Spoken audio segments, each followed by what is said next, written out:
Welcome to Introduction to CPT Coding by AMCI.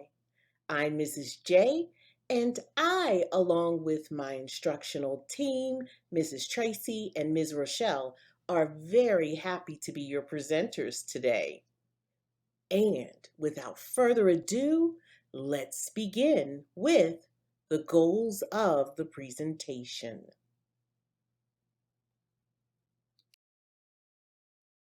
Goal number 1. Provide instruction on how to look up a CPT code. Goal 2. Review CPT basic coding guidelines. And Goal 3. Review scenarios to test your knowledge. Now, let's move on with our copyright. 2021 copyright.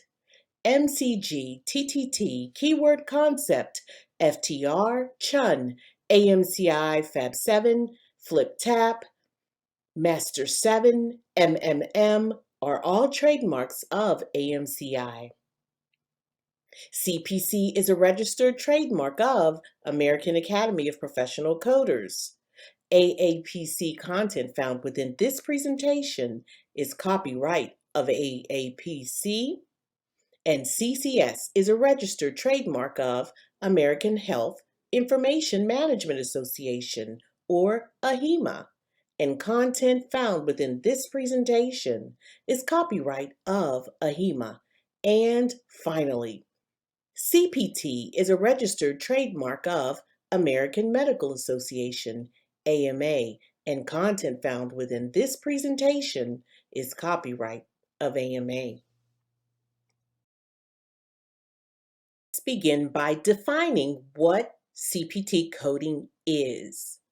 CPT coding, CPT is the acronym for Current Procedural Terminology, or CPT. It is a code set, a medical code set established by American Medical Association, or AMA, and maintained annually by the CPT editorial panel. The CPT code set is copyright protected by the AMA and describes medical, surgical, and diagnostic services and is designed to communicate uniform information about medical services and procedures among physicians, coders, patients, accreditation organizations, and payers for administrative, financial, and analytical purposes. All right, coders, that is the formal definition of what CPT coding is. So I don't know if you're aware, but at AMCI, we like to break it down. What I mean by break it down, we just like to make things as simple as possible. So, what is CPT coding? Well, according to AMCI, it is the code set used for procedures and services rendered by physicians and qualified healthcare practitioners, professionals. And CPT is maintained by the AMA's CPT editorial panel. All right, let's go even further. Let's break it down even further. CPT codes are used for anything the doctor does to or on behalf of the patient. So anytime the doctor does anything or provides any kind of service or visit, coders, you're going to need to reference your CPT manual.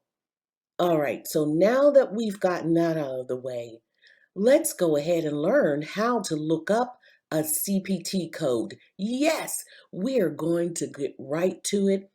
I think you're ready. I hope you're ready. I know you're ready, so let's do it. We have 3 steps in looking up CPT codes. Step 1, you are going to look up the main term or the procedure in the index. Step 2, you're going to verify that code in the chapter. In the chapter, that's the color pages. We'll review that. Step 3, we're going to confirm if guidelines or other directives apply. Step 1. Look for the main term or the procedure in the index. And in CPT, the index is located at the back of the book. Unlike ICD-10, CPT index is at the back of the book and it is in alphanumerical order. Well, alpha order more so. All right. Step 2. After you get your code, you will verify your code in the chapter. Yes, I said the color pages. The chapters look like this, and they are in numerical order according to body systems. All right? Confirm your code selection. All right? And you'll do it by reviewing or looking at your coding guidelines, modifiers, and other directives that apply to the code. So we've got 3 steps. Step 1, look up your main term or your procedure in the index. Step 2, you're going to verify the code that you get from the index in the chapters. Step 3, confirm your code. That's it. All right, coders, let's do it. We're going to begin looking up our first CPT code. I hope you're ready. I know you're ready, so let's do it. Patient had a cervical esophagotomy. Cervical esophagotomy, our first step is look up the main term or the procedure in the index. And I'll put our steps below. You'll see steps 1, 2, and 3. We're on step 1. We're going to look up our main term, which is the procedure in the index.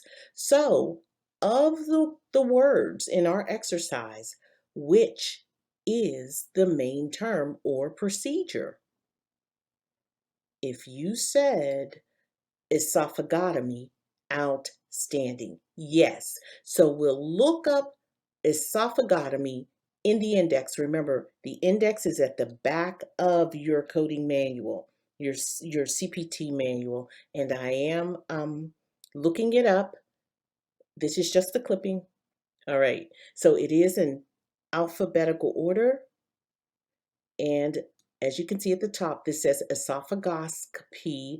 That's not our procedure. So we're scrolling down until we see esophagotomy. Yes, we see our procedure, and across from it, you'll see codes 43020 and 43045. All right, so we've got our codes. Now we have to move on to step 2. Step 2 is verify your code in the chapter.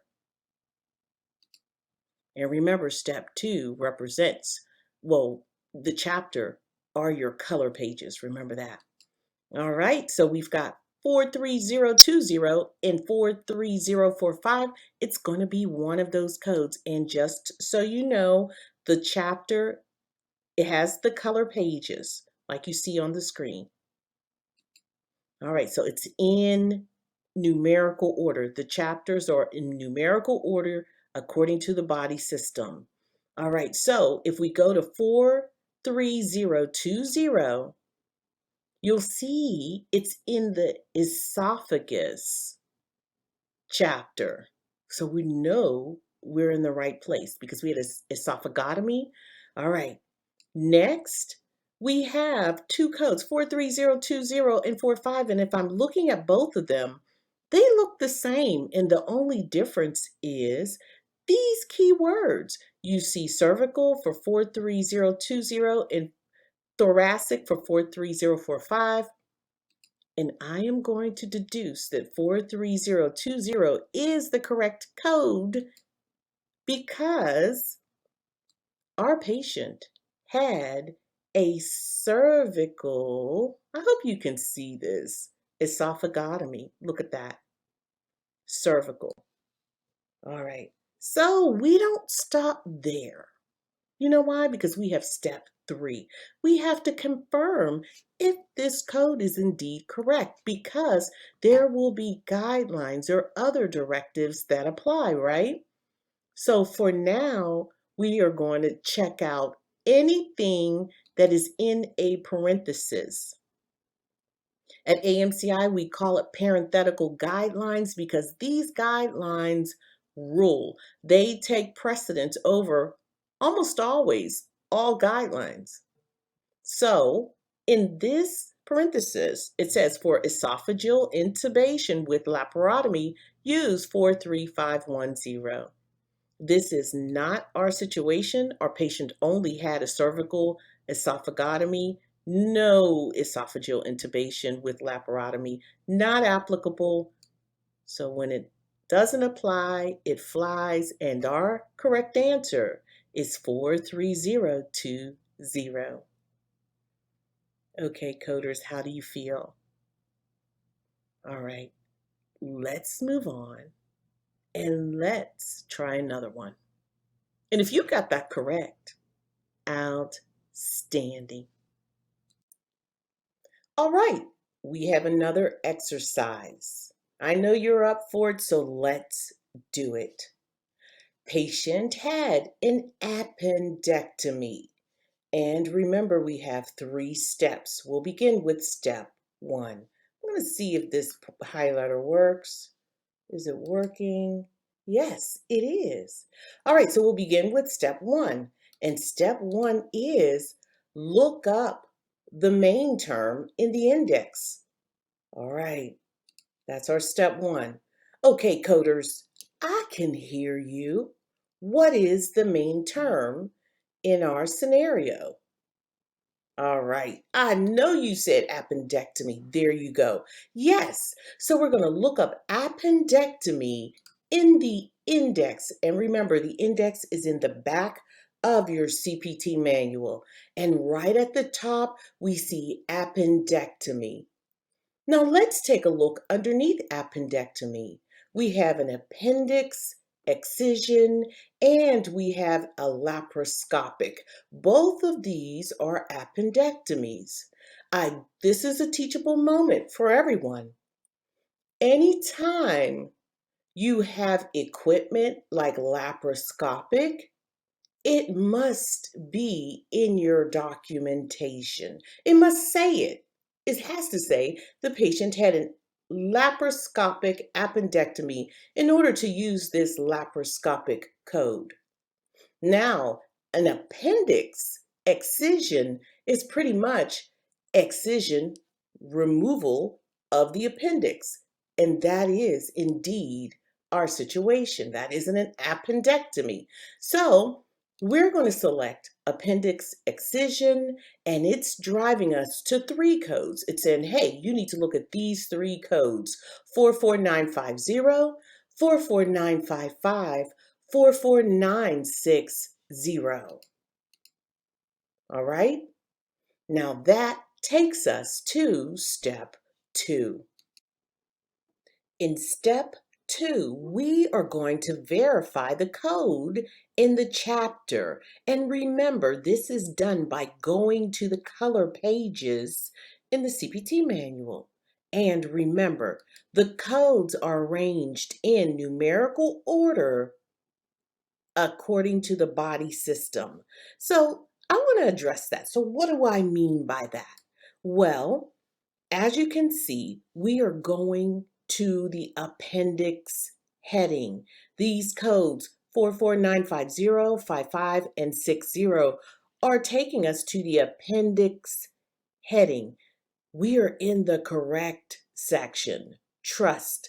How do we know? Well, the patient's having an appendectomy. What is an appendectomy? It's the removal of the appendix. So indeed, we are in the correct section. So the red bold is called heading, and we'll talk about that later. And now, if we go down to the blue bold, this is where you'll find your codes. And so let's stop at 44950. And this is the code for appendectomy. I like this. Why do I like it? Because all the documentation says is the patient had an appendectomy. And the code at 44950 says this is the code just for an appendectomy. And I like it. But we have two more codes that we have to verify. We have to do our due diligence. You never stop at the one code. Never, unless you know what those codes are. But I don't. So if we look at the next code, 44955, this is the code for appendectomy when done for indicated purpose at the time of other major procedure, not as a separate procedure, list separately in addition to code for primary procedure. Okay, stop. So we learned about these plus codes, these add-on codes. Anytime you have an add-on code, it's only used in addition to a primary code. It's never sequenced first, and you never append a 51 modifier or a 50 modifier on it. So our circumstance is this patient had an appendectomy. That's all we need to code for. We don't need to code for an appendectomy additionally. So therefore, based upon the fact that it has a plus in front of it, or it's an add-on code, we're going to eliminate 44955. All right, coders, how do you feel? Are you with me? All right. Okay, so we're going to move on. And if you're not, it's okay to press pause and rewind. It is okay. All right, next code, 44960. This is the code for appendectomy for ruptured appendix with abscess or generalized peritonitis. Wait a minute. Hold up. Our documentation, and when I say documentation, it's the section, what we're reading, and you may not be able to see it. I'm gonna do this. Hopefully you can. I know I'm having some issues. But where it says patient had an appendectomy, this is our documentation, and this is what we have to code for. Only what's in the documentation. Nothing more, nothing less. And if we didn't tell you, I think we've told you in other subjects, but if the doctor did not document it, it did not happen. So if we look at 44960, for ruptured appendix with abscess or generalized peritonitis, that's not mentioned in our documentation. So if it doesn't apply, we have to let it fly. And the correct code is 44950. All right, coders, we're not going to stop there. No, no, no. We have to go ahead and move on to step 3. We have step 3. Step 3 says confirm if guidelines or other directives apply. And at this time, we are looking for any parenthetical guidelines. Here's one right here. It says, incidental appendectomy during an intra-abdominal surgery does not usually warrant a separate identification. So in other words, it's telling you, hey, if you had another abdominal surgery, you may not need to use this code. If it's necessary to report this appendectomy, you're going to add modifier 52 to it. We didn't have any other surgery. This does not apply. So what did we say? If it doesn't apply, let it fly.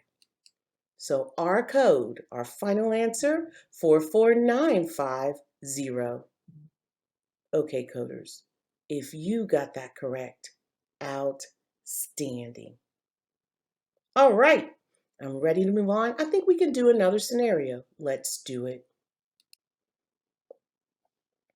All right, so this patient had a radical perineal prostatectomy. All right, so that's a little more, than what we've been doing before, and you'll see why in a moment. We've got our 3 steps. Step 1, we're going to look up the main term or the procedure in the index. All right, so we've got a radical perineal prostatectomy. Of the 3, what is our main term? If you said prostatectomy, outstanding, I know you did. So we're going to look up prostatectomy in our CPT. What am I talking about? Our CPT. And if you look under prostatectomy, we've got a lot of procedures here. So what do? Well, this prostatectomy is specific, right? Yeah, we have some more subterms. We have a radical perineal prostatectomy. So let's look for our terms. And the first one that we come to is perineal. Yeah, so perineal, and underneath perineal, either we're going to choose partial or radical. Absolutely, we're going to choose radical. So that's fair enough. And it directs us to code series 55810 through 55815. All right, so we're ready to move on to step 2. Step 2, let's go on and verify 55810 through 815 in the chapter. So if we go to the chapter and look where we are, I'm going to get my little pointer out. We are right here in the prostate section. And we're going to talk about how this is outlined very shortly, but just want to point out some things. So we're in the prostate section. What is a prostatectomy? That's the removal or excision of a prostate. So we're in the prostate section, and underneath it, you'll see the procedure section, and boom, right under excision, you'll find your prostatectomies.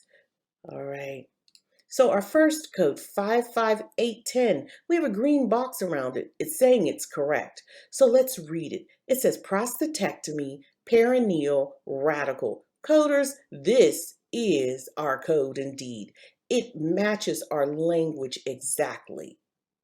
Now let's take a look at the other codes to do our due diligence. All right, so 55810 is prostatectomy with lymph node biopsies, limited pelvic lymphadenectomy. Coders, we only code what we see. We only code what's in the documentation.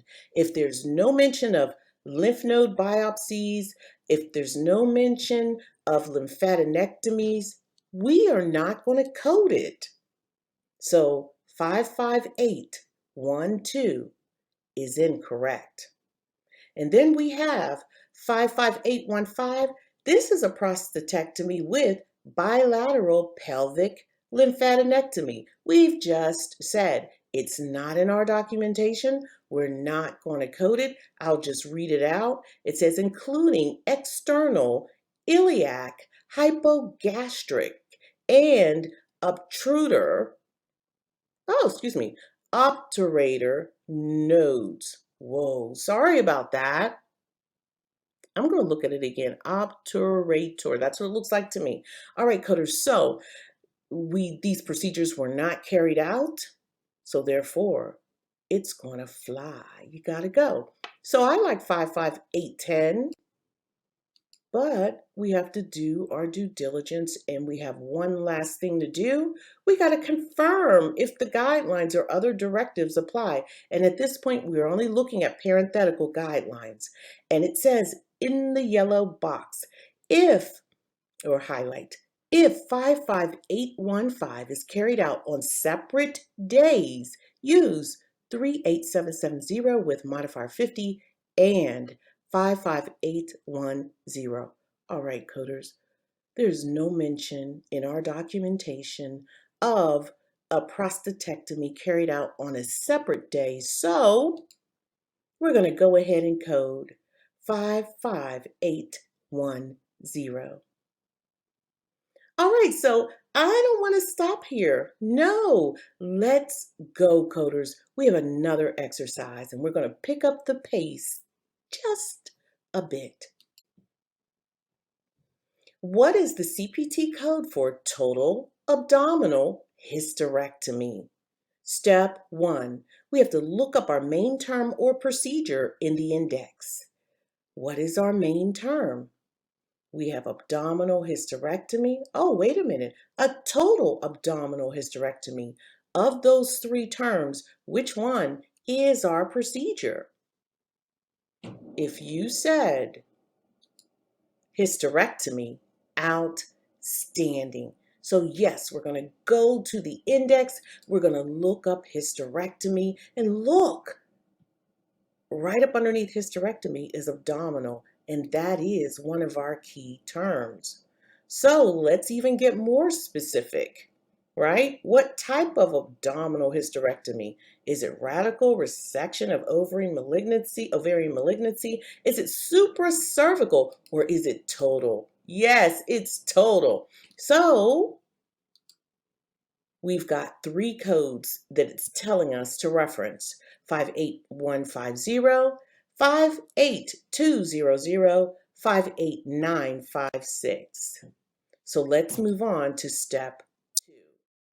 We got to verify these codes in the chapter. 58150 is coming up green. That means it's correct. Let's read the code language. It says total abdominal hysterectomy, corpus and cervix, with or without removal of tubes, with or without removal of ovaries. Coders, when you are reading this language, these key words, we call them game changers, or really change the scenario. So we have a total abdominal hysterectomy. Corpus and cervix. They're saying the cervix and uterus with or without removal of the tubes. So it could be without. With or without removal of the ovaries. It could be without, like our documentation. There's no mention of tubes or ovaries. So this code looks good. But I'm not going to stop there. I'm going to follow my instructions. It references 58200 and 58956 additionally. So let's look at 58200. Let's go ahead and take a look at it.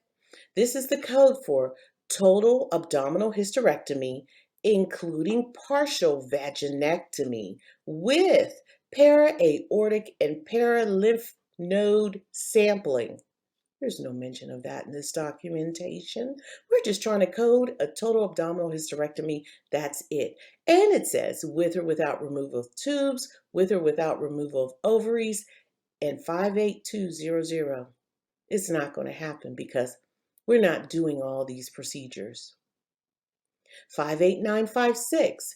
This is bilateral salpingo-oophorectomy with total omentectomy, total abdominal hysterectomy for malignancy. Coders, there's no mention that the tubes, salpingo, is the clinical term or the medical term for tubes. Oophorectomy, this is the medical term for ovaries. Ectomy means removal. So there was no removal of tubes and ovary. And this documentation says for malignancy. No mention that this patient has cancer. So 58150, that's our code that we need to check out. So let's get rid of 200956. Gotta go. And that brings us to our final step, step 3, confirm. Confirm if guidelines or other directives apply. Essentially, we only have a parenthetical guideline at the bottom of these codes, and it says do not report 8956 in conjunction with 58150. We are not trying to do that, so our answer is 58150. All right, so coders, if you're coding along and you got that correct, outstanding. Now, I'd like to move on, but I have a question.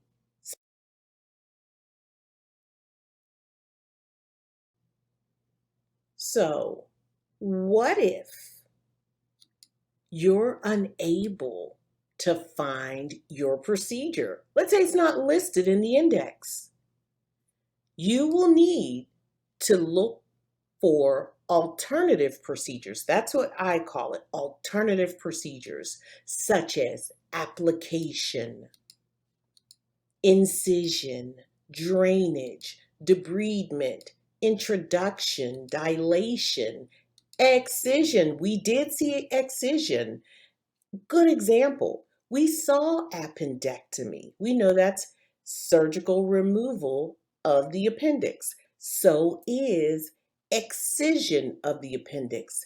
It means the same thing.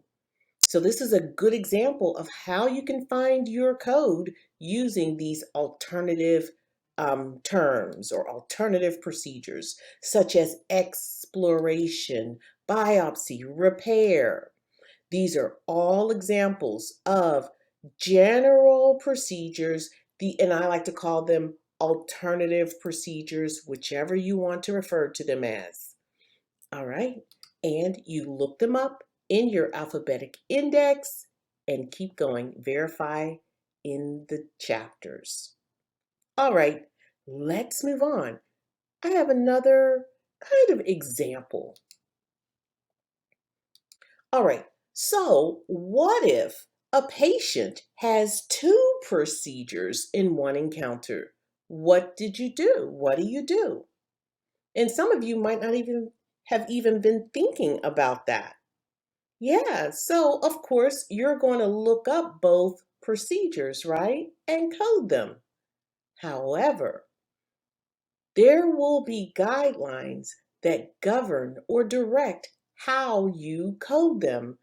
How you code them, where you place the codes. And we call that sequencing. Which code is going to go before the other? That's called sequencing. And guidelines will tell you. Guidelines will tell you, of course, sequencing, the proper codes to use, and if you can even code both of those procedures in the same encounter. So, guidelines are pretty important. Let me show you. All right, so our scenario. A patient had a cesarean section and a total abdominal hysterectomy in the same encounter. We have our steps. We're going to follow our steps. Step 1, we're going to look up the main terms or the procedures in the index. And our main terms, cesarean and abdominal hysterectomy. Now, to speed things up, let's assume that we looked up both of these in the index, and then we are verifying these codes in the chapter. Now, you remember, we've already looked up total abdominal hysterectomy. We've already looked it up and verified it, and we've established that the code is 58150. Now, let's go ahead and look up cesarean section. All right, so when we get to that section, it directs us to this code series 59510 through 59525. And if you look closely, I like 59540 because it's coding for the cesarean delivery only. I like it. So you would think that we would code both 59514 and 58150. However, when we get to step 3, it tells us to confirm guidelines or other directives if they apply. And we learned to look at our parenthetical guidelines. Now, I'm going to bypass, I've read the first guideline. Let me go get my little pointer here. I read this guideline here.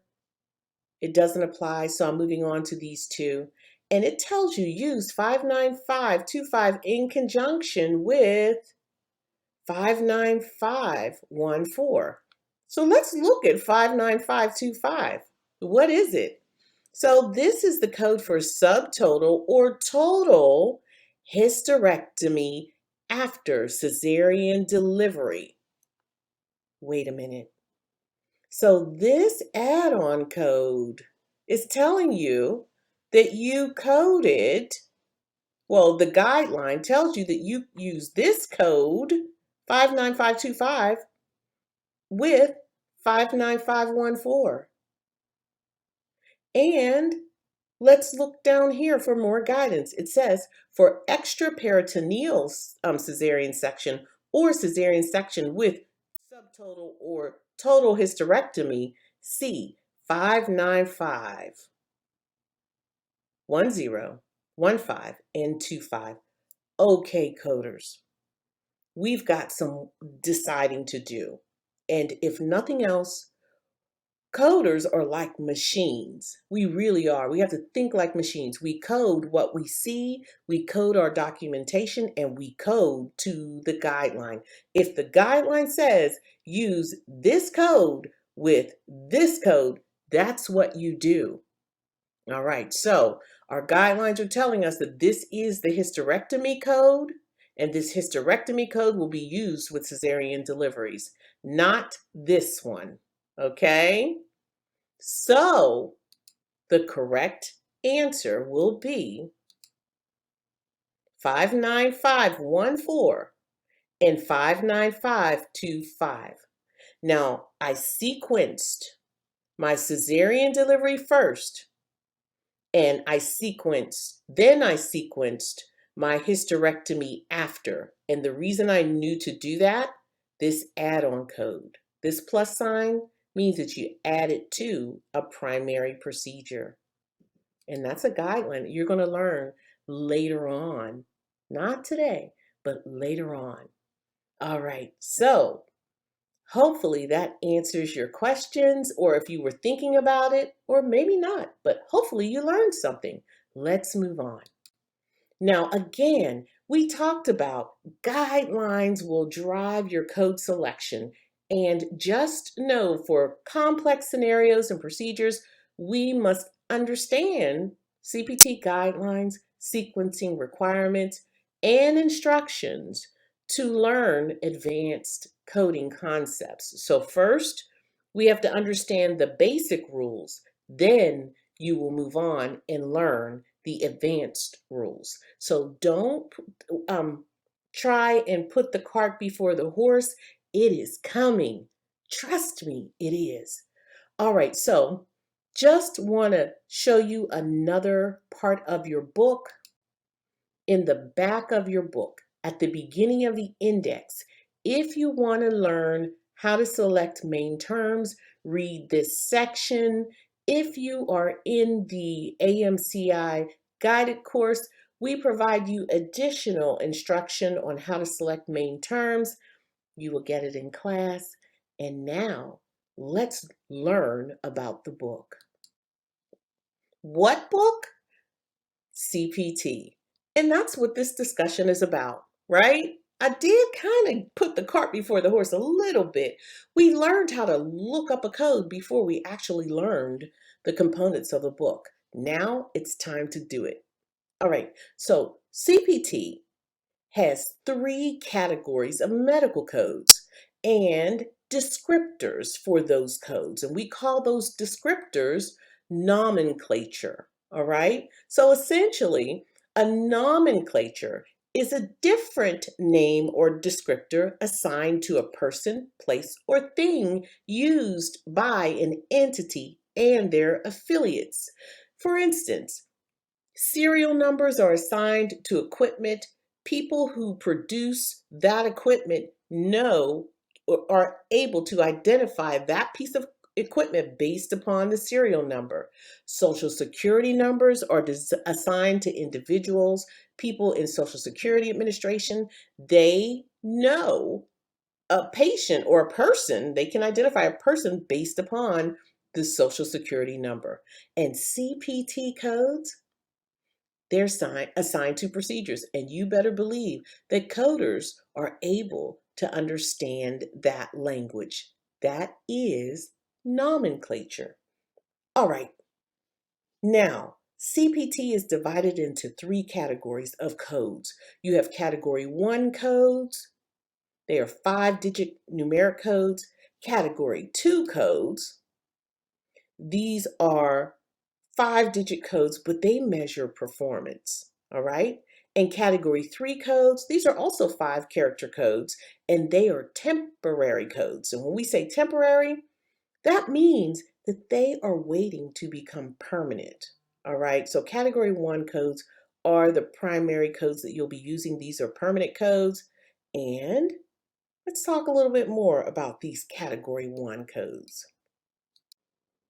Category 1 codes, this is where most of the CPT codes live. Yes, these codes are 5-digit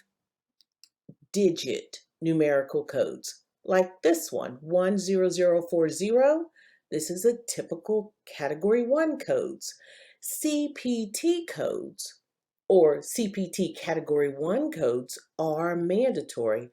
What do we mean by mandatory? Well, HIPAA, Health Insurance Portability and Accountability Act, mandates usage of these codes. We're going to talk about that a little later, but let's move on.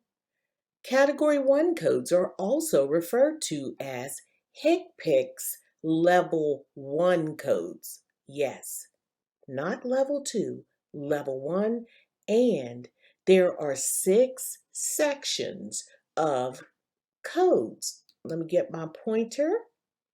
The sections are evaluation and management, anesthesia, surgery, radiology, pathology, and medicine. So this is pretty much, I would say, the codes that we're really going to be focusing on. These are the codes that CPT coders or CPC coders, and if you didn't know, CPC coders are CPT coding masters. And it is in this category 1 where all of the guidelines, or the majority of the guidelines that we're going to deal with, lives. All right, so let's move on and let's take a look at another type of category 1 code. And it's an unlisted procedure. These are category 1 codes, and pretty much these codes are used when there is no specific procedure code for it. No. And you can recognize these codes often, not always, often, by the 99 or 999 at the end. All right, so if a doctor performs a procedure that's not yet in CPT, they'll use an unlisted code. All right, now let's move on and talk about Category 2 codes. Category 2 codes. Category 2 codes are supplemental tracking codes used to measure performance. They are optional, meaning that HIPAA does not mandate their usage. However, physicians and other providers are provided incentives to use them because they need to track or measure performance. Now, you can identify these codes because they end with the letter F. F. And these codes will ultimately reduce a provider's administrative burden. And this is an example of a Category 2 code, 0001F. This is the code for heart failure assessed. And this includes assessment of all of the following components, CAD, and the blood pressure, and level of activity, and the clinical symptoms of volume overload, accessed, weight recorded, clinical signs of volume overload assessed, excess assessed, and it gives you the 2 different codes. All right, so basically, if a patient's heart failure is being assessed, you would use 0001F, and it has to meet all of these elements beneath it. And I apologize. Here's my pointer. So pretty much Category 2 codes are performance measurement codes, and they're classified in the following manner according to patient management, histories, exams, diagnostic screenings, therapeutic or preventative measures, follow-up services, patient safety, and non-measurement codes. All right, so these are used by physicians and healthcare professional advisory committee members. All right, let's move on and let's talk about Category 3 codes.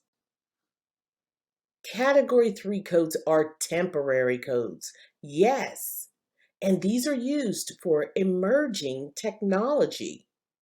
These codes are up to 5 characters long and they end with the letter T, and they can be reported separately. And most important, Category 3 codes take precedence over an unlisted code. Remember, an unlisted code has nines at the end often, but Category 3 codes look like this: 0107T. They're temporary. And why do they take precedence over a Category 1 code, unlisted code? Because CPT has a protocol in which they review codes. The first step is the doctors will use unlisted codes, all right? And if there is enough usage of that unlisted code for a particular procedure, then it becomes a Category 3 code. This is where they're analyzing if it's viable enough or is it being used or utilized enough to become a permanent Category 1 code. I know. But just remember, these are temporary codes and they do take precedence over unlisted codes. So let's review all of the categories. All right, so Category 1 codes,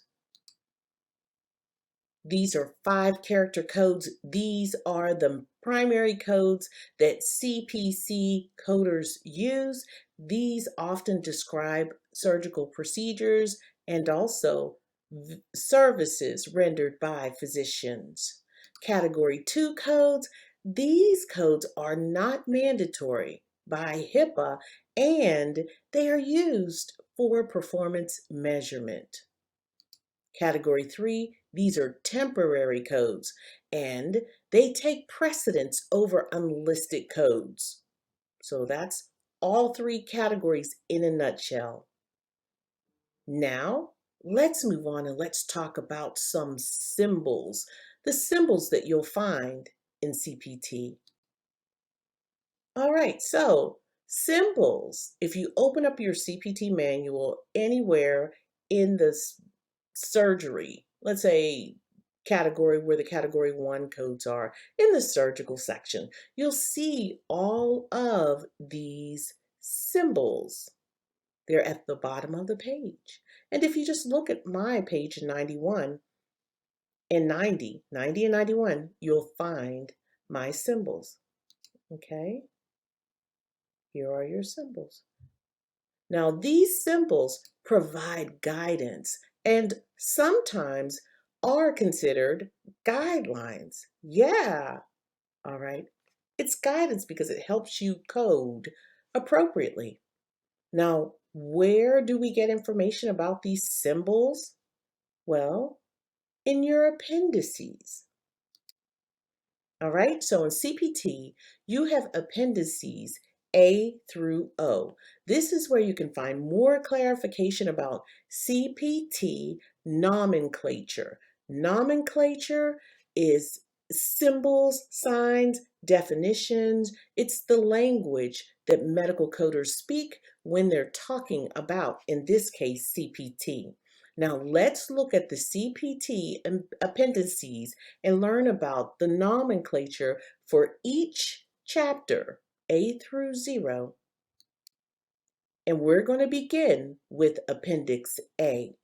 This is where you can find modifiers. We're not going to get too much into modifiers because you're going to study modifiers very shortly. And just so you know, modifiers are two-character codes that go at the end of a Category 1 or HCPCS Level 2 code, and it gives your code more meaning. And so, what do you mean by that, Mrs. J? Well, I mean that if you are going to use any of the Category 1 codes, and let's say a patient had a hysterectomy. So you would normally just code or use the hysterectomy code. But what if you want to tell that payer, hey, this was a difficult procedure. This patient had altered anatomy. Let's say the patient had some other surgical procedure and it made the hysterectomy or carrying out a hysterectomy difficult. Well, if the coder uses the hysterectomy code, then appends a 22 modifier, this modifier will let the payer know that this was an increased procedural service, meaning that this procedure was difficult. It required more or increased technical knowledge or more use of resources or skill. That's what 22 modifier is. So in other words, these modifiers provide more clarification and gives the payer more understanding about a particular procedure or service rendered. And these are very significant, so significant that we are going to discuss it at length in the next chapters. All right, so just so you know, Appendix A is where you'll find the definitions of all of CPT modifiers. Next, Appendix B. This is where you'll find a summary of additions, deletions, and revisions. So any new code, you'll see a summary of them in Appendix C. Any code that was deleted and any code that has revised language, you'll find it in Appendix B. Now, just so you know, when you see a red dot next to a code, that tells you this is a new code.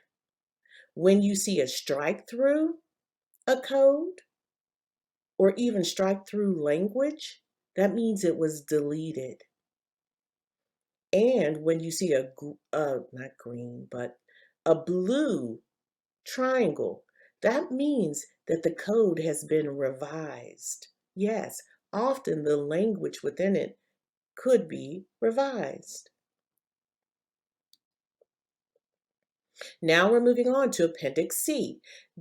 We're not going to go too deep into it. Appendix C is where you'll find clinical examples of evaluation and management. So when we get to evaluation and management and you want to practice, you can go to Appendix C to look at some of the examples. But evaluation and management are pretty much doctor visits.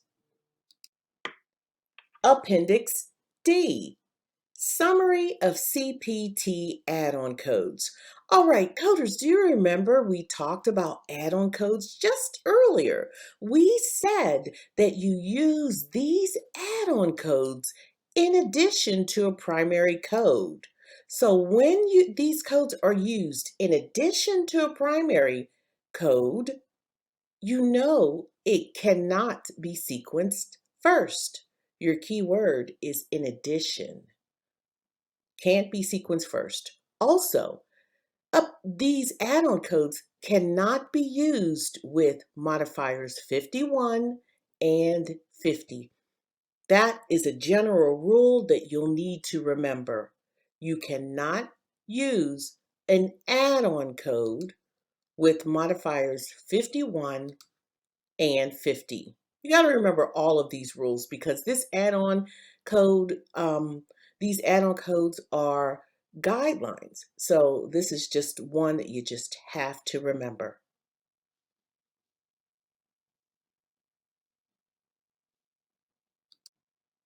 Appendix E. This is a summary of CPT codes that are exempt from the usage of modifier 51.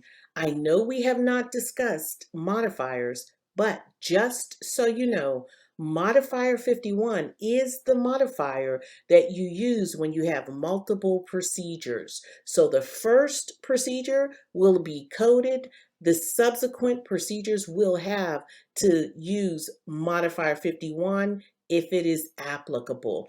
And later on, you're going to discuss modifier 51. However, there are some codes that are exempt from using modifier 51. You don't have to append 51 in the setting of another procedure. And when you see this do not symbol in front of the code, it means that this is a modifier 51 exempt code. In other words, you don't have to append modifier 51. Appendix F. This is a summary of CPT codes exempt from modifier 63. Yes, there's that word modifier again. When we get to modifiers in this instruction, you're going to learn that modifier 63 is to be appended for use for infants that weigh less than 4 kilograms. So if your code is on this list, then it is exempt. So there is no symbol that will tell you that. However, you'll often find the instruction and the guidance in your parenthetical guidelines. So another reason why parenthetical guidelines are important. Appendix G. We're not going to talk about it. It's removed from CPT. Appendix X. It's removed from CPT. Not going to talk about that either. Appendix I. Not going to talk about it. Removed from CPT. So that brings us to Appendix J. This is the appendix for electrodiagnostic medicine, listing of sensory, motor, and mixed nerves. So what is that? This appendix helps you learn how to assign each sensory, motor, and mixed nerve to its appropriate nerve conduction study code.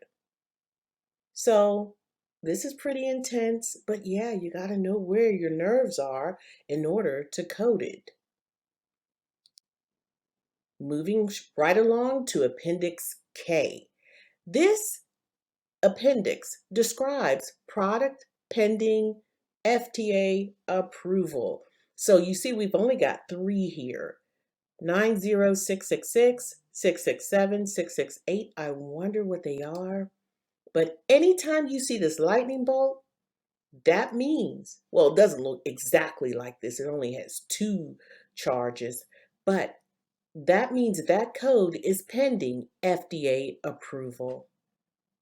Now let's move on to Appendix L. Appendix L. Appendix L is for vascular families. And typically, when you're coding for the cardiovascular system, this is what you'll use to code for arteries and veins. Yes. In fact, this is the vascular tree. What do I mean by vascular tree? Well, a vascular tree pretty much is like a family tree, right? So you have the matriarch and the patriarch, and then their children, then their children. It's the same thing when coding for vascular families. Let me get my pointer out. Everything starts here. Let's say it's the aorta, the vena cava, the pulmonary artery, or portal vein right here. Then you have your first order, second order, third order, and beyond third order. Essentially, this maps the location of a vein or an artery. In fact, coders and physicians, maybe some physicians, will use Appendix L to locate a particular vein or artery, most often arteries. So let me give you an example. When a patient, let's say a patient comes in and had a stroke. Let's say the physician carried out an MRA and has determined that the place where the stroke is occurring is the right middle cerebral artery. Let's say the physician located it, and then the physician wants to treat it. So the physician is going to need to insert a catheter into the thoracic artery, thoracic aorta. Then the next place that the catheter will be fished is first order, specifically the right or left coronary artery. Then second order, it will go to the right common carotid. Then third order, the right internal carotid. Then the physician can locate the right middle cerebral artery. So it's kind of like a route, like a map. Yeah, a map of how to locate a specific vein or artery. And typically, these procedures are carried out when coding catheterizations. They use a catheter to get to the location, and that's what you use Appendix L for. I know that was advanced, but I just had to tell you what it was because you will use it when you move further along in advanced CPT coding.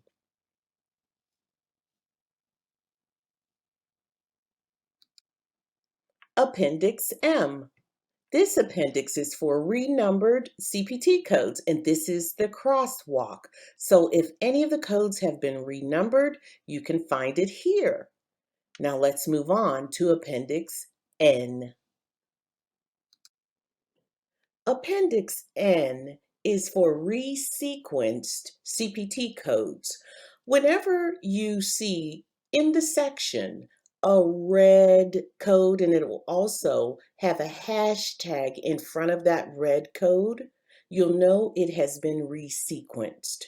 You might say, well, why would they resequence it?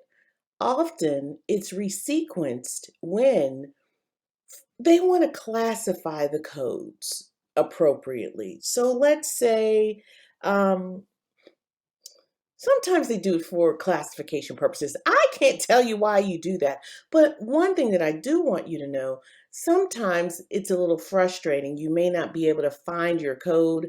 If you know the code is there and there's been no directive stating that it has, been deleted, always check this Appendix N to see if it's been resequenced. So you just go look for your code. Look for the code in the appropriate order, and then the red will tell you the category or the series of codes where you can find it. All right, let me get rid of my pointer, and then I want to show you. There's your hashtag. When you see that hashtag in front of a code, you know it's out of order. All right, let's move on to Appendix O. All right, so this section is multi-analyte assays with algorithmic analysis and proprietary lab analysis. Coders, this is for laboratory coders, but just want to tell you that proprietary laboratory analysis, or PLA, you'll see that these codes are used typically in addition to CPT codes, all right? And so when I say in addition, they're not sequenced first. So these are approved by the AMA CPT editorial panel. They are alphanumeric CPT codes. Yes, they are, with a corresponding descriptor for labs or manufacturers that want more specific specificity to identify their tests. So we won't be using this too much, but just so you know that if you have to, these are used in addition to CPT codes. We're going to say Category 1 codes. Now, Category 1 Proprietary Lab Analysis, PLA.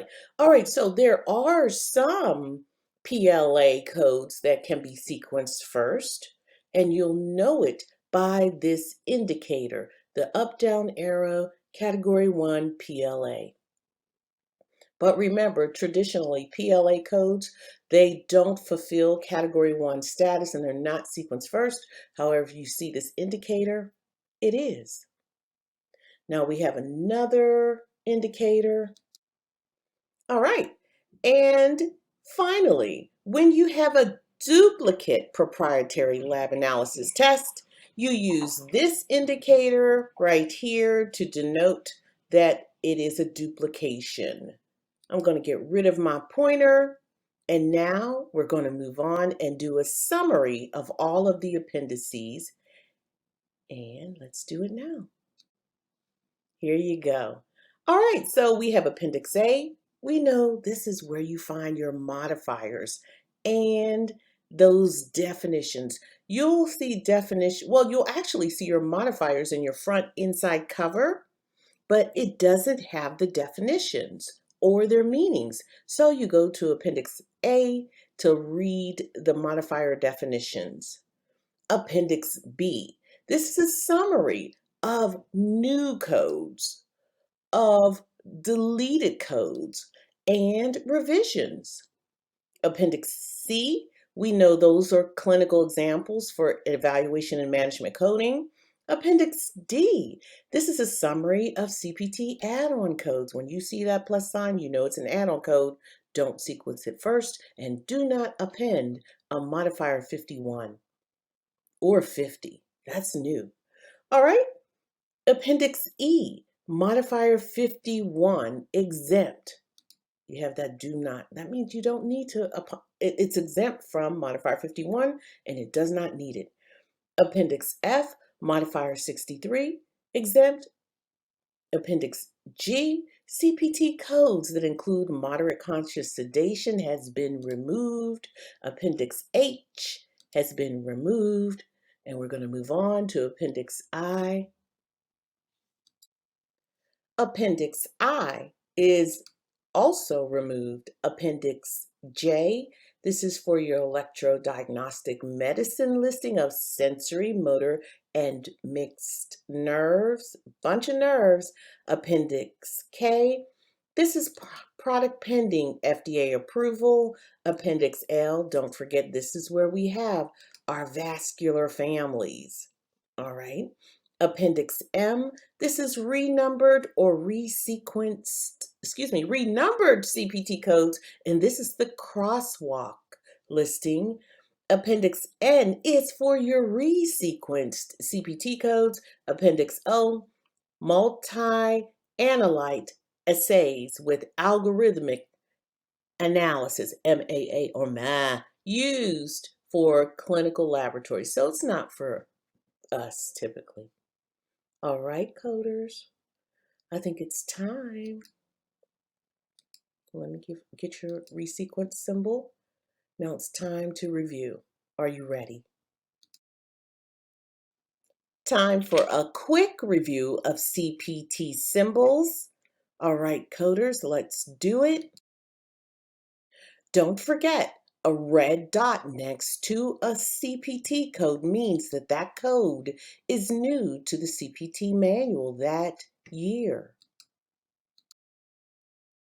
A revised code means that the language at the code level has been revised, and not just necessarily the code language. As you can see, the green language underneath the code, I wish I had my pointer out, but I don't, but you can see the green language, which is parenthetical guideline language, has been revised. Oh, I think I can get it out now. There it is. So not necessarily the code language, but the language underneath the code as well.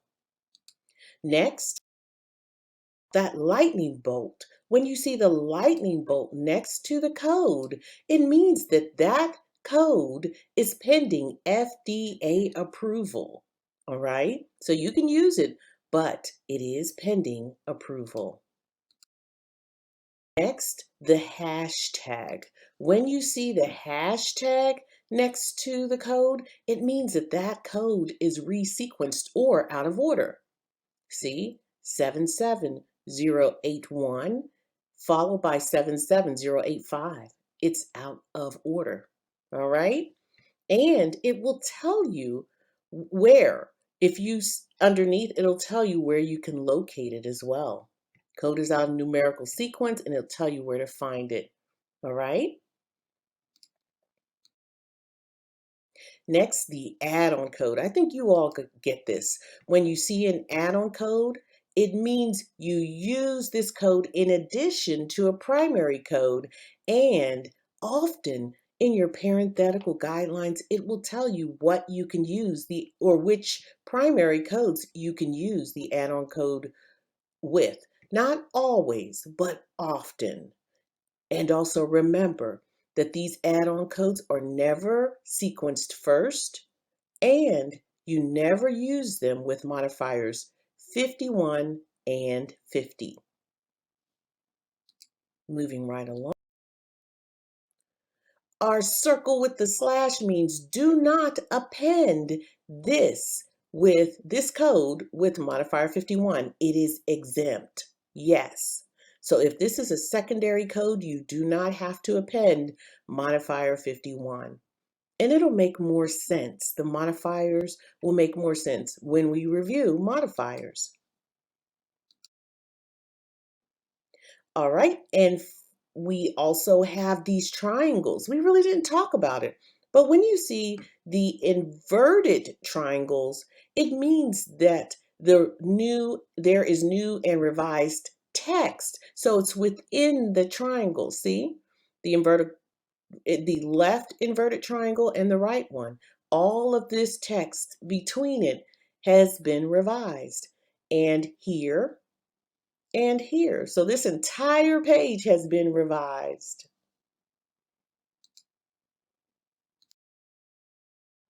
Also, when you see these green and red dots with arrows and blue, green, red, and blue dots with arrows, this refers to AMA resources and publications, all right? So when you move on to real world coding, it will be so applicable, but while you're studying for the exam, or if you're studying for the exam, it is not.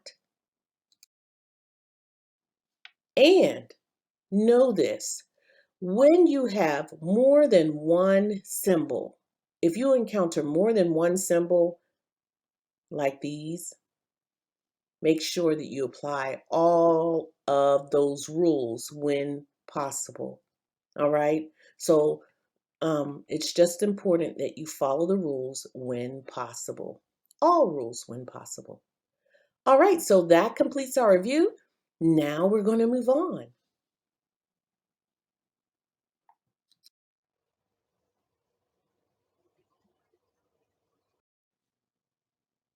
Now it's time to talk about CPT, the book.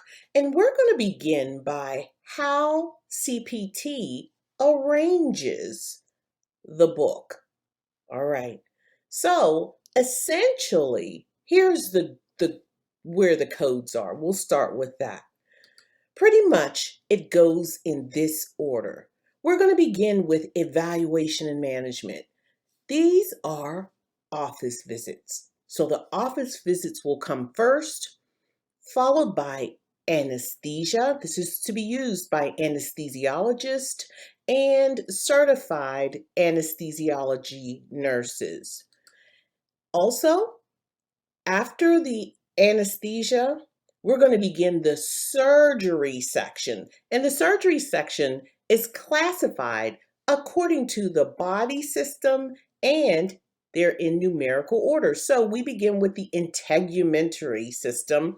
That is, if you notice, the 10,000 series, 10,004 through 1,000 19,499. After integumentary, you'll find musculoskeletal system, that's the 20,000 series, followed by respiratory, that begins the 30,000 series, and they share their um, chapter with cardiovascular system. That ends the 30,000 series. Then we're moving on to the 40,000 series, your digestive system, followed by your male genital series. And the male genital shares its 50,000 series along with female genital and urinary. Next, we have our nervous system. That's the 60,000 series. And in that series, you'll find eye, ocular, nexa, and auditory system. All right, so coders, as you can see, the surgery section is the largest section. And it's classified according to body systems, and it's in numerical order, and it begins with 10,000, ends somewhere at the end of 60,000. Now, after the surgical section, we begin with radiology, then pathology and lab, and that's 70,000, 80,000 respectively, and finally we end things with the medicine section. All right, so yes, I do know these sections in order because you're going to be coding so much that you too will know where these sections are. You're going to know that integumentary begins the surgery section. All right, now, really quickly, there are 6 sections in CPT: evaluation and management, anesthesia, surgery section, radiology, pathology, and medicine. So I know you're saying, well, why is Mrs. J repeating herself? Well, I want to make sure that you're ready because I have a question for you. Can you name the 6 sections of CPT? All right, I'll give you a few more seconds. And if you named all 6, outstanding. All right, we'll begin with the first section. That's evaluation and management. Remember, these are office visits, not office visits, these are visits. Office visits, hospital visits, these are doctor visits. Next, anesthesia, followed by surgery section, followed by radiology, pathology, medicine, in that order. And you too will learn the sections. You'll know that evaluation and management is first, followed by anesthesia, followed by the surgery section, which is the largest section in CPT. And this is where you'll find your surgical procedures, followed by radiology, path and lab, and medicine. All right, coders. So I hope that you've learned what the sections are in CPT, because now we're going to move on to what is inside this book. What is all in here? And when you turn the page, if you're following along, you turn the page, open up the manual, turn the page until you come to the contents. This pretty much is the table of contents, and you will be able to read all about CPT, how the CPT code set is maintained, the AMA CPT staff, and your introduction. This is the introduction section. Also, the release of CPT codes, how they're released, the section number and their sequences, instructions on how to use this CPT code book, everything that you need to know to code properly using CPT codes. You got your format. You've got a lot of stuff here. You even see the guidelines, add-on codes and modifiers, things that we've already spoken about. Then you go into your chapters and you'll see evaluation and management. And if you were paying attention, you'll know what comes after evaluation and management. Yeah, anesthesia. So it goes in order. And after you've gone through the introduction, here is the procedural review section. And in this section, this lists some other items that you need for coding. Although this is not CPT coding, but in order to code using CPT codes, you'll need to know all about prefixes, suffixes, and root words. Yes, that's medical terminology. Also, numbers, related numbers, surgical procedures, pretty much the suffixes. And you're going to learn about that later. If you're studying with AMCI, we go more in depth in class. Also, conditions. And if you go to the next page, you'll learn about directions and positions. Very important when you're coding for radiology. Specific words and their meanings, and additional references. Now, after that, you'll get to the anatomy references, then a list of illustrations, anatomical illustrations that you can find in this manual, and then procedural illustrations, which I love. And in almost every chapter of procedure codes, you'll find illustrations or pictures to help you see what those surgical procedures are while you're coding them. So that is really helpful. All right, so we're going to end things by looking at the evaluation and management table to the right. You see these tables here? These tables help you code evaluation and management visits.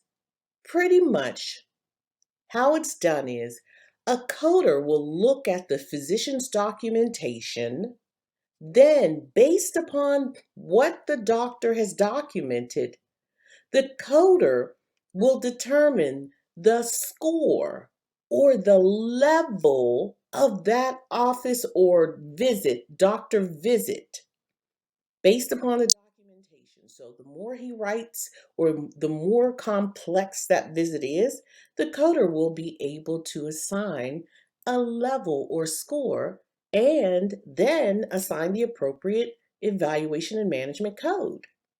So that's it.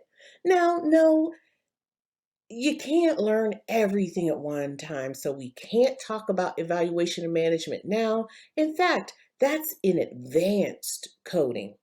So now we're going to leave this section and we're going to move on to guidelines. Yes, this is a great time to talk about guidelines. When you reach a particular section in the book, remember we talked about section 1, 2, 3, 4, 5, 6. When you reach evaluation and management, you're going to come across some green pages. You're going to encounter those green pages. Those green pages will be your general coding guidelines, and they are applicable to all of the codes within that section. So in our situation, we're at the surgical guidelines section, and all of these guidelines are applicable to all of the chapters within the surgical section. So let's just take a quick look. We're not going to learn them per se because I do think that they are more applicable when you are actually coding in this section. And I think advanced coding or the advanced CPT section of this course is more applicable, but I will quickly review them. In the surgery guidelines section, there are guidelines about services, the types of services that are rendered. Also, it discusses the CPT surgical package definition. This is in this section. Then, how to code for follow-up care for diagnostic procedures, for therapeutic procedures, and supplied materials. Also, what to do when you're reporting more than one procedure or service. Also, separate procedures. And trust me, if you are in the advanced CPT course, you will master all of these because we talk about them so regularly. Now, after your general coding guidelines, you'll encounter your table of contents. And in this section, as you can see, we are in the surgery section, but we are, well, there are general guidelines. That's a general coding section, and there are only a few general codes. And after that is integumentary. And these general codes actually fall in the integumentary section. All right. So integumentary is pretty much first. And without further ado, let's take a look at how these chapters are laid out. Before we can talk about how codes are arranged, let's take a look at these categories or these titles. All right, so the black bold. Anytime you see a black bold, that denotes a new section. And remember, I said there are 6 sections in CPT. When you see the green bold, that's a subsection. The red bold, that's a heading, and the blue bold, that is a subheading. All right, so it's just important that you know their names, and I'll make references to them very shortly. Now, before I move on, I want to make sure you know what a subheading, heading, subsection, and section are. And pretty much you can recognize them by the color of the title. So, at the very top, the black bold, in this case, surgery, what is it? Is it a subheading, a heading, a subsection, or section? If you said section, outstanding. Remember, there are 6 sections in CPT, so you're only going to see 6 black bolded titles. All right. The green bold. What does the green bold represent? A subheading, a heading, or subsection? If you said subsection, outstanding. What about the red bold? What does the red bold denote? Well, if you said heading outstanding and your blue bold, that is a subheading. And just so you know, you can have guidelines at any level here. So we know at the surgery, at the black bold, you'll see general guidelines. You can see specific guidelines at the green bold level. At the red bold level, you could see specific guidelines, and at the blue bold. Just want to let you know that.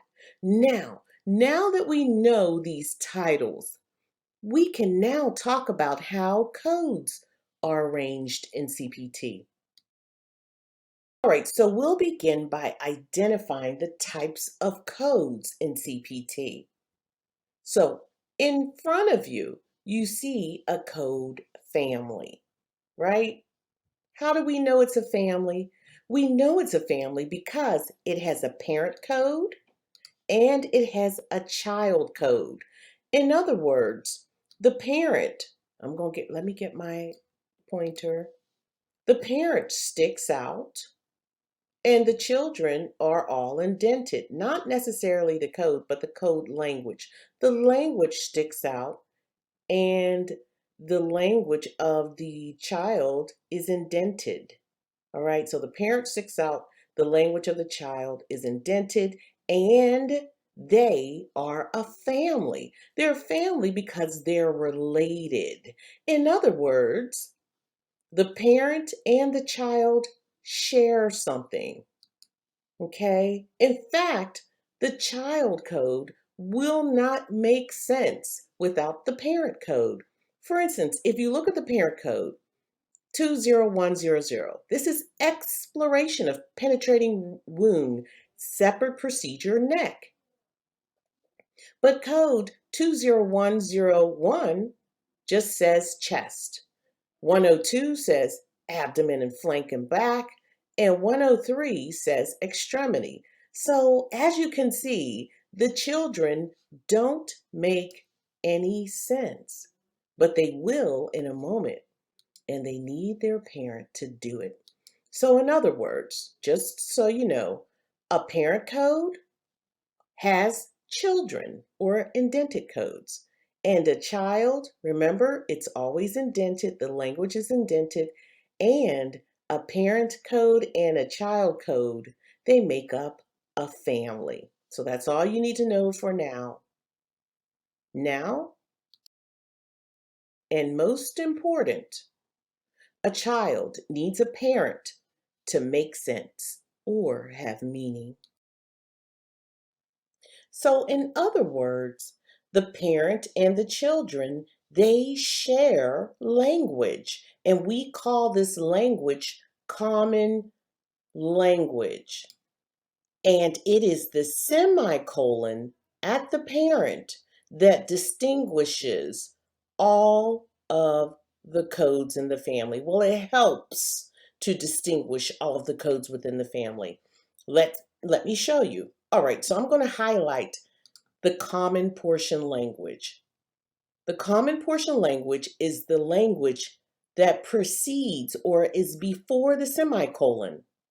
That common portion language is also shared by the members of the family or the child or indented codes. So let me go ahead and read it for you. All right, so we know 20100, that code language says exploration of penetrating wound, separate procedure, neck. Now, 20101, what we're going to do is only read the common portion language and switch the language after the semicolon with the language at the code level. So we'll say for 101, exploration of penetrating wound, separate procedure, chest. 102, exploration of penetrating wound, separate procedure, abdomen, flank, back. And 103, exploration of penetrating wound, separate procedure, extremity. Now, coders, this is done. This technique is used by CPT. It's a space-saving technique to save space. So, if they didn't use this technique where the common portion language precedes the semicolon, we would have a lot of language throughout this book. In fact, that book would be a lot bigger. So it's important that we understand how CPT has laid out the book. But here are some important things to remember. Remember that the semicolon helps to distinguish each code. Also, the common portion language, this highlighted language, is the language that precedes the semicolon or goes before the semicolon, and it's shared by the entire family. And remember, a family is a parent with children. So some of you may say, well, what if it doesn't have a family? If it doesn't have a family, then it's a standalone code. Yeah, it's a standalone code.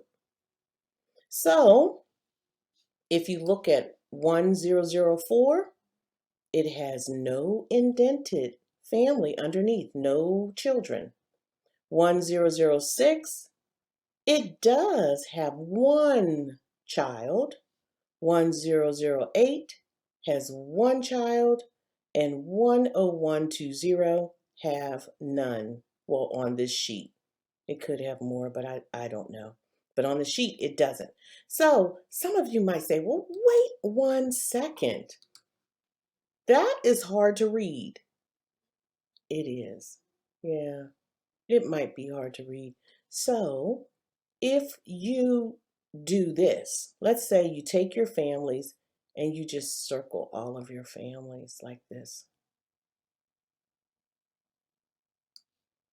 And we circle all of the families. And we're going to grab the parenthetical guidelines too, right? Because they're applicable to that family. So if you do that, I got a question for you. How many standalones can you see on this page? And very easily you say, hey, I can see 2 standalones, right? Yeah, 2 standalone codes here and here, and you also see 2 families. So why did I show you this? Why was this important? It's important because it's an annotation technique. It's a part of an annotation technique that we use at AMCI. It's important because you have to be able to see the families at a glance.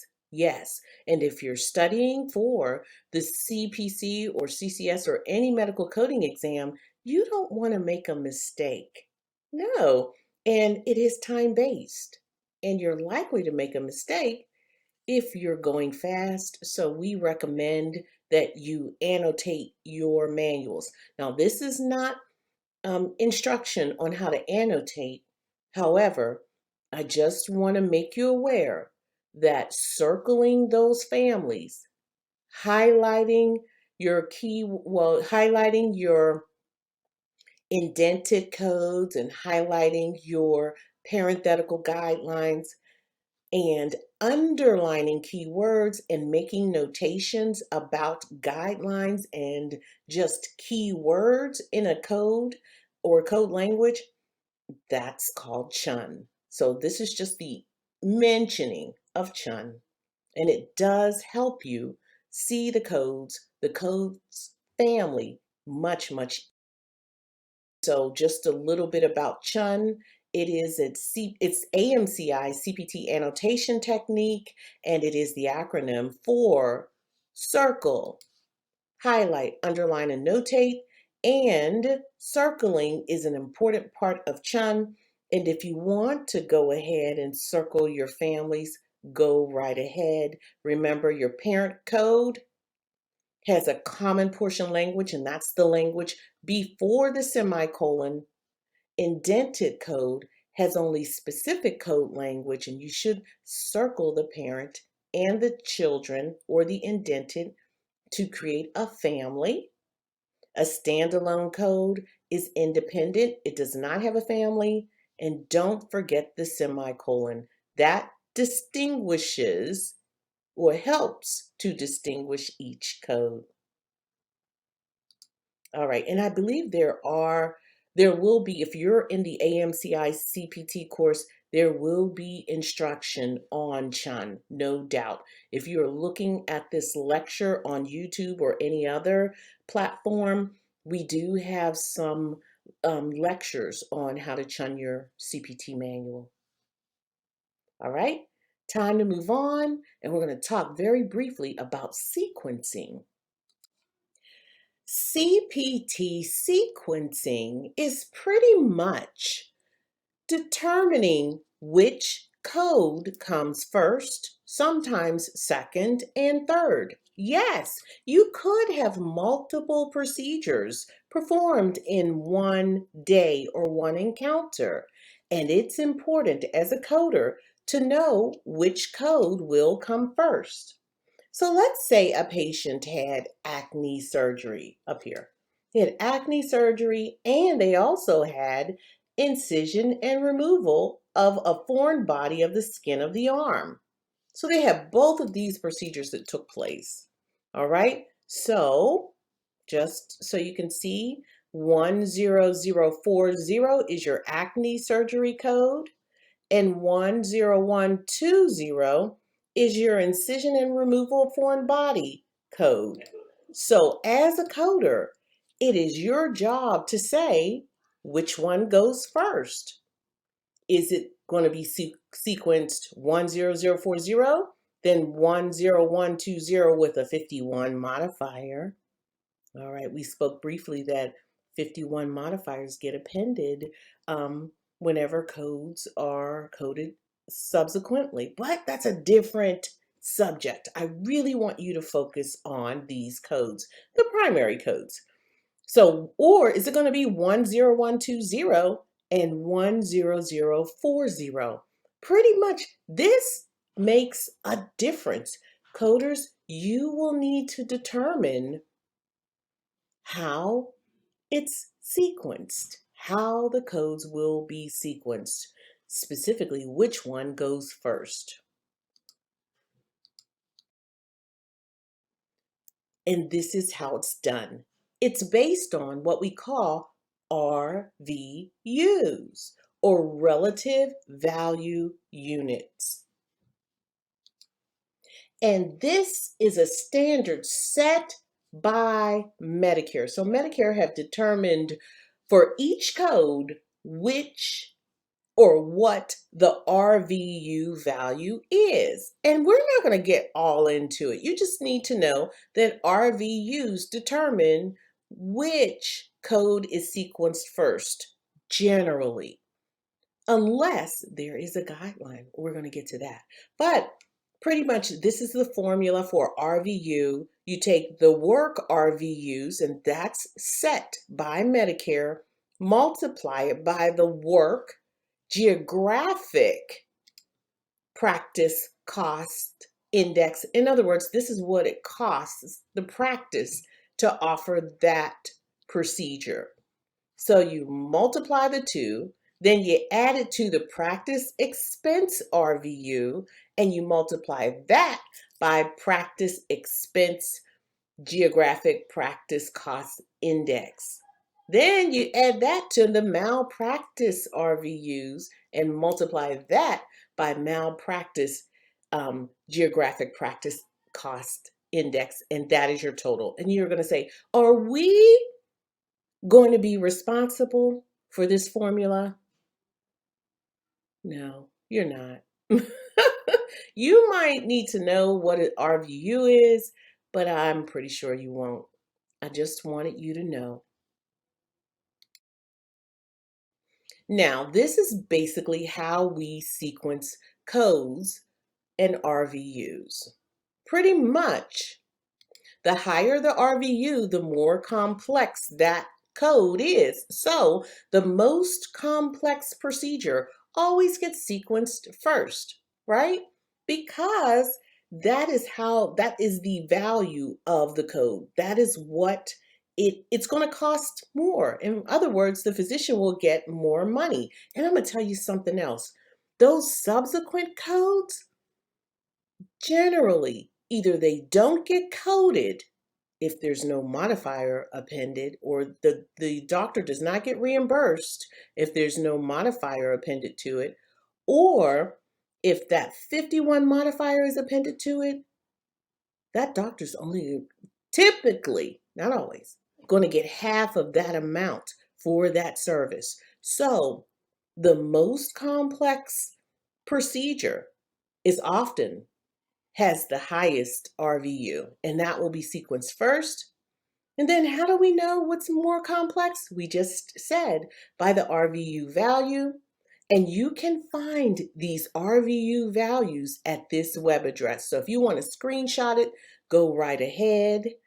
And finally, typically, the codes with the higher RVUs appear after the lower RVUs in CPT. Typically, not always. If it's a family, believe it or not, often that parent is a lower RVU than the child or indented code. Just thought I would let you know that. Now, coders, it's time to move on. And let's go ahead and talk about guidelines. This is a good segue because guidelines also determine the sequencing order. Yeah. In fact, there are 3 types of guidelines in CPT. Three, I would say, three main types of guidelines. You've got parenthetical guidelines, specific coding guidelines, and general guidelines. And if we were to rank them in order of importance, your parenthetical guidelines will reign supreme, followed by your specific coding guidelines coming in second, and your general coding guidelines will come in first. Now, generally, when you're able, you will use all three guidelines if applicable. But if you can only use one, always go with the highest ranking guideline. Now let's begin. Let's talk about parenthetical guidelines really quickly. A parenthetical guideline is pretty much a guideline in the parentheses. So if we look at 19300, and if you look in the parentheses, it says for breast tissue removed for breast size reduction for other than gynecomastia, use 9318. All right, so pretty much this 19300, this is a mastectomy for gynecomastia, but the guideline within the parenthesis or the parenthetical guideline says, hey, do not use this code for breast tissue removed other than gynecomastia, right? So gynecomastia, just so you know, that is male breast tissue. All right, so these parenthetical guidelines reign supreme. They can always change the game. So always read them, always, always. All right, next guideline, specific guideline. These guidelines are found underneath your titles, underneath your black title, your green title, or your red title or blue title. In this case, we have some guidelines underneath the red title. In fact, when you see writing underneath a title, often that is a guideline. All right. Now, finally, we're going to move on to general guidelines. And they are found on the green pages, and we talked about that. So your general guidelines apply to all of the codes within the section. All right.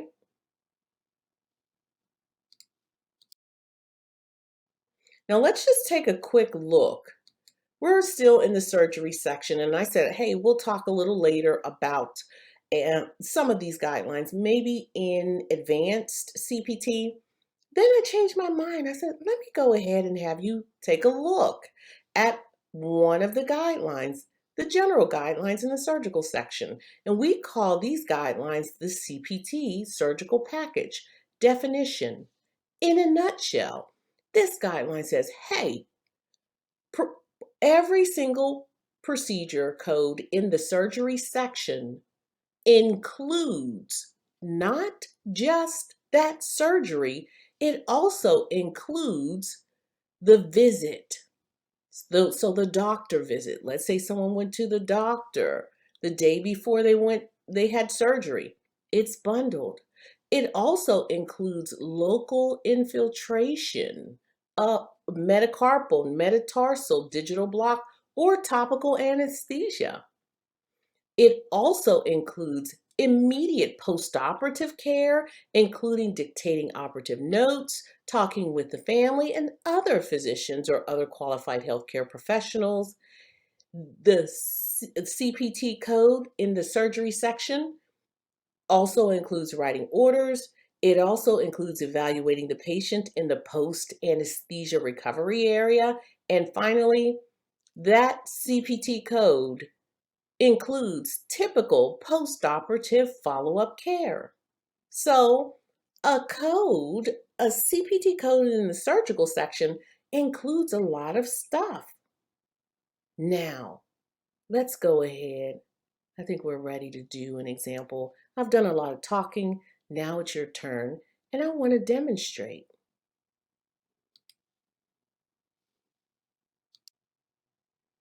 Here is an example of bundling, and that surgical package that we've just spoken about.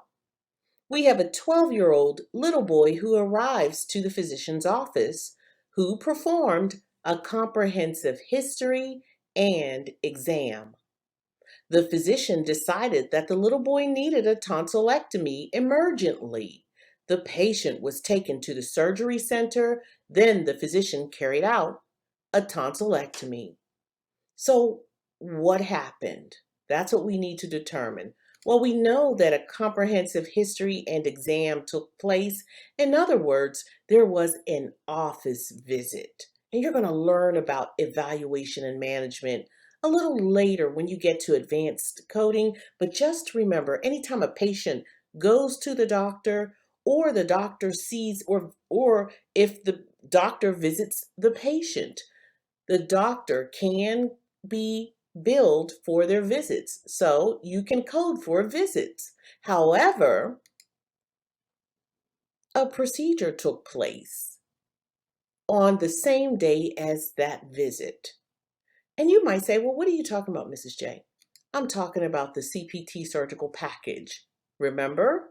So we just said that when a procedure is carried out and you use a procedure code, there's some other things bundled in it, right? And in this black box, it says that evaluation and management services, or E&M services, subsequent to the decision for surgery on the day before and or the day of surgery. All right, so coders, pretty much, if a patient has a doctor visit the day before or the day of surgery, it gets bundled. What does that mean? That means you don't code for it separately. You only use one code, that's your procedure code, and that's it. All right? So, the moral of the story: the procedure code used for this tonsillectomy includes the office visit. Therefore, we would only code for the office visit. And if it's included, we call that bundled, and there you go. All right, so let's put our knowledge of CPT, the symbols, the guidelines, let's put it all together and let's go ahead and do some coding. You ready? All right, let's do it. And don't forget our 3 steps. Step 1, we're going to look up the main term or the procedure in the index. Step 2, we're going to verify that code in the chapter. Step 3, we're going to confirm any applicable guidelines. Let's do it. All right, so we have a 12-year-old boy who had a tonsillectomy. Step 1, we're going to look for the procedure in the index. Our procedure is tonsillectomy. Boom, tonsillectomy. And it takes us to code series 42820 through 42826. Step 2, and here's our code series. Step 2, we're going to verify the code or codes in the chapter. They gave us a whole series, so we're going to have to read them, okay? So if we look at 42820, this is the code for tonsillectomy and adenoidectomy. Coders, there is no mention that the child's adenoids were removed. So that's not correct. The next code in the series is 42821. This is tonsillectomy and adenoidectomy, and 21 is age 12 or older. That too is incorrect because I'm going to tell you why it's incorrect. If the parent is wrong, the child is wrong, okay? Now let's move on down to 42825. Tonsillectomy, primary or secondary, younger than age 12. So I like the common portion language, but I do not like the language that's specific to this code. I don't like the language behind the semicolon. So 42825 is wrong because this patient is not younger than age 12. The patient is 12. So 42825 is wrong. But the parent, the common portion language in this parent is correct, right? So let's go ahead and look at the indented code, 42826, age 12 or over. And you know what, coders? I like 42826. Tonsillectomy, primary or secondary, age 12 or older or over. I like that. I hope you do too. And look at my notation here. At 42825, it says 11 years or below. That's my chun. So if we were to come to this page and these notations were already here, we could have probably jumped right to 42826 and arrive at the fact that this is our answer.